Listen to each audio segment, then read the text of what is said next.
ராஜாக்கள் புஸ்தகத்திலே இரண்டு விதமான பெண்கள்.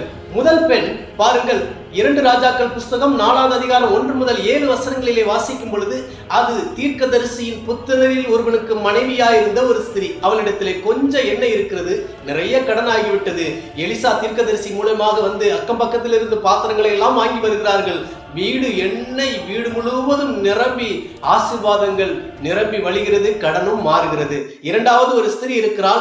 அந்த ஸ்திரீ பாருங்கள், சூனேமில் இருந்து புறப்பட்டு பெலிஸ்தியா தேசம் நோக்கி போகிறாள். பெலிஸ்தியா தேசத்தில் இருந்து விட்டு அவள் 7 ஆண்டுகள் முடித்து திரும்பவும் வருகிறாள். பாருங்கள், சூனேமில் இருந்து பெலிஸ்தியா தேசம் 90 அல்லது 100 மைல் தூரமாகும். பாருங்கள், அவள் வந்தவள் இழப்பதற்கு எதுவும் இல்லை. ஏனென்றால் இழந்த சொத்து, பத்து, வீடு, ஆஸ்தி எல்லாவற்றையும் இழந்து விட்டாள். அவள் ராஜா முன்பதாக நிற்கும் பொழுது இழந்து போனதை ராஜா திரும்ப கொடுக்கிறார். நீங்களும் இயேசு ராஜா முன்பதாக நிற்கும் பொழுது எதையெல்லாம் இழந்தீர்களோ அதையெல்லாம் 2 மடங்கா கர்த்தர் உங்களுடைய வாழ்க்கையில திரும்ப கொடுக்கிறார்.